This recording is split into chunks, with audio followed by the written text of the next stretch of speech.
तो प्रदेश भर में होने वाले विधानसभा चुनावों के लिए आज से बीजेपी का अम्ब्रेला कैंपेन के तहत चुनाव अभियान का शुभारंभ किया गया है। इसी के तहत केंद्रीय रक्षा राज्य मंत्री अजय भट्ट ने इस अभियान का शुभारंभ काशीपुर में बीजेपी के प्रत्याशी त्रिलोक सिंह चीमा के पक्ष में जनसभा से किया। दरअसल केंद्रीय रक्षा राज्य मंत्री और नैनीताल उधम सिंह नगर लोकसभा सीट से सांसद अजय भट्ट बीजेपी के विधानसभा चुनाव के अंतर्गत पार्टी के अम्ब्रेला कैंपेन के शुभारंभ के मौके पर काशीपुर में पहुंचे थे।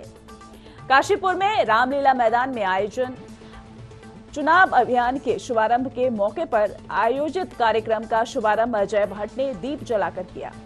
इस दौरान पार्टी के काशीपुर सीट से प्रत्याशी त्रिलोक सिंह चीमा समेत स्थानीय विधायक हरभजन सिंह चीमा और पार्टी के अन्य पदाधिकारियों और कार्यकर्ताओं ने फूल माला पहनाकर स्वागत किया। इस मौके पर गुब्बारे हवा में उड़ाकर चुनाव अभियान का शुभारंभ किया गया और इस मौके पर अजय भट्ट ने मंच से अपने संबोधन में कोरोना काल में देश के प्रधानमंत्री नरेंद्र मोदी की तरफ से किए गए कार्यों की सराहना भी की है और कोरोना की वैक्सीन को लेकर विपक्ष की तरफ से आलोचना करने पर विपक्ष को आड़े हाथों लिया है। उन्होंने कहा कि लोकतंत्र के महापर्व का अब रुख बदलने लगा है।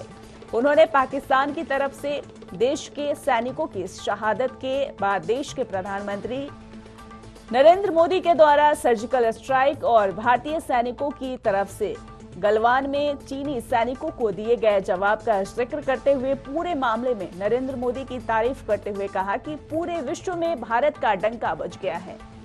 इस दौरान मीडिया से बात करते हुए काशीपुर में बगावत के सवाल पर अजय भट्ट ने कहा कि कहीं कोई बगावत नहीं है। उन्होंने खुद ही काशीपुर मेयर की बगावत की पुष्टि उस वक्त कर दी जब उन्होंने कहा कि मेयर साहिबा स्वास्थ्य का चेकअप के लिए दिल्ली गई हैं। 2 दिन पूर्व भी वह यहां आए थे और उन्होंने उम्मीद जताई है कि वह शीघ्र आकर काम पर लग जाएंगी। कहीं से कहीं तक बगावत नहीं है और सब एक है और पार्टी एक है और काशीपुर विधानसभा सीट एक बार फिर भाजपा भारी बहुमत से जीतने जा रही है। उन्होंने ये भी कहा कि काशीपुर में विकास निरंतर हो रहा है। जिले में बागियों को मनाने के बावजूद भी असफल होने के सवाल पर उन्होंने कहा कि कोई आता है कोई जाता है, ये मौसम इधर से उधर जाने का है। हमारी कोशिश है कि अभी काफी दिन है, मना लिया जाएगा। उन्होंने कहा कि काशीपुर में भारतीय जनता पार्टी से कोई नुकसान नहीं हो रहा है। उन्होंने ये भी कहा कि भारतीय जनता पार्टी के सामने इस बार कोई नहीं है। उन्होंने कहा कि मोदी जैसे नेता, धवल नेतृत्व और सर्वोच्च नेता किसी भी पार्टी के पास नहीं है। नरेंद्र मोदी के नाम पर, युवा मुख्यमंत्री धामी के नाम पर, केंद्र और राज्य सरकार के द्वारा किए गए कार्यों के नाम पर वोट मांगेंगे। पिछले 27 सालों से मालिकाना हक नहीं मिलने से खफा लोगों के द्वारा चुनावों का बहिष्कार करने के बारे में पूछे जाने पर उन्होंने कहा कि मालिकाना हक मामला चल रहा है। मामले में कमोबेशी को देखा और परखा भी जा रहा है। सब कुछ ठीक ठाक रहा तो परिणाम अच्छा आएगा। उन्होंने कहा कि वह लोग मतदान अवश्य करें, चाहे पक्ष में दे या विपक्ष में दे।